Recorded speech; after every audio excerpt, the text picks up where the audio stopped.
অবৈধ পথে লিবিয়া থেকে গ্রিসে পাড়ি জমানোর সময় ভূমধ্য সাগরে খাবার ও পানির অভাবে 11 বাংলাদেশির মৃত্যু হয়েছে। নিহতদের মধ্যে 8 জনের বাড়ি সুনামগঞ্জে। এ ঘটনায় জীবিত উদ্ধার হওয়া 18 জন মিশরের একটি হাসপাতালে চিকিৎসাধীন আছেন। গত 3 আগস্ট রাতে 38 বাংলাদেশি সহ মোট 42 জনকে নিয়ে লিবিয়ার তাবারুক উপকূল থেকে গ্রিসের উদ্দেশ্যে যাত্রা করে তাদের নৌকা। এ সময় ঝড়ের কবলে পড়ে তাদের খাবার পানীয় ফুরিয়ে গেলে একে একে তাদের মৃত্যু হয়। গতকাল রোববার মিশরের উপকূল থেকে জীবিত অবস্থায় এই নৌকার 18 জনকে উদ্ধার করা হয়।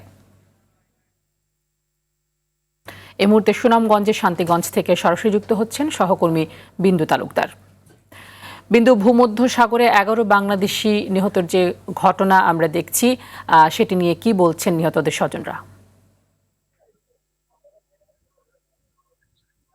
ধন্যবাদ তানি। যেমনটা বলছিলেন, দেশি বিদেশি বিভিন্ন গণমাধ্যমে সুনামগঞ্জের যে 8 যুবকের ভূমধ্যসাগরে নিহতের খবর প্রচার হয়েছে, কিন্তু বাস্তবতা আর একটু ভিন্ন। আমরা এসেছি সুনামগঞ্জের শান্তিগঞ্জ উপজেলার চিকারকান্দি গ্রাম। এই গ্রামের রিপন মিয়া, মামুন খান সহ 3 জন লিবিয়া থেকে সাগর পথে গ্রিস যেতে চেয়েছিলেন।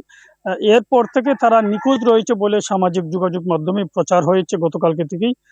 তাদের বন্ধু বান্ধব এবং স্বজনরা বলছেন, কিন্তু তাদের যে আত্মীয়রা বা পরিবারের লোকজন এই বিষয়টি মানতে নারাজ। আমরা কথা বলেছিলাম রিপন মিয়ার বাবার সাথে, রাজ মিয়া। তিনি যেমনটা বলছেন যে গতকালকে রাত্রে যাদের মাধ্যমে তার ছেলে রিপন মিয়া প্রবাসে গিয়েছিল, তারা জানিয়েছেন যে হাসপাতালে চিকিৎসাধীন আছে। আমি এখন দাঁড়িয়ে আছি যে জায়গাটা, সেটি মামুন খানের বাড়ি। মামুন খানও নিখোঁজ রয়েছে। তাদের স্বজনরা কথা বলতে রাজি না, তবে প্রতিবেশী এবং তার বন্ধু বান্ধবরা জানিয়েছেন যে গত কয়েকদিন ধরে তাদের খোঁজ পাওয়া যাচ্ছে না, এমন বিষয়টি তারা জানতে পেরেছেন এবং ফেসবুকে ব্যাপকভাবে প্রচার হয়েছে। আমরা উপজেলা প্রশাসন, থানা প্রশাসন, জেলা প্রশাসনের সাথে কথা বলেছিলাম। অতিরিক্ত জেলা প্রশাসক আমাদেরকে জানিয়েছেন যে তারাও সুনামগঞ্জের 8 জন ভূমধ্যসাগরে নিহতের খবর পেয়েছেন। তারা খোঁজ খবর নিচ্ছেন দূতাবাসের মাধ্যমে, যাতে বিষয়টি নিশ্চিত হওয়া যায়। উপজেলা প্রশাসন একই কথা জানিয়েছেন। তবে সব মিলে যেটা বলা যায়, কেউ কথা বলতে রাজি, আবার কেউ কথা বলতে রাজি না। আসলে 8 জন নিহতের যে খবরটি প্রচার হয়েছে বা জানতে পেরেছি আমরা 8 জনের নাম, এই বিষয়টি নিয়ে একটি ধোঁয়াশা সৃষ্টি হয়েছে। স্থানীয় অনেকেই বলেছেন যে দালালদের বয়ে তা আসলে এই বিষয়টি প্রকাশ করতে রাজি না। যারা নিখোঁজ হয়েছে বা নিহত হয়েছে তাদের স্বজনরা ভয় করে যে কোথাও যদি তারা থেকে থাকেন, বেঁচে আছেন বা হাসপাতালে চিকিৎসা নিচ্ছেন, এই বিষয়টি যদি দালালদের নজরে আসে তাহলে হয়তো পরবর্তীতে সমস্যা হতে পারে। তা নিয়ে সার্বিকভাবে যেটি মোটা দাগে বলা যায়, সুনামগঞ্জে কিন্তু এই বিদেশ যাওয়ার যে প্রবণতা সাগর পথে অবৈধভাবে, এটি দীর্ঘদিনের।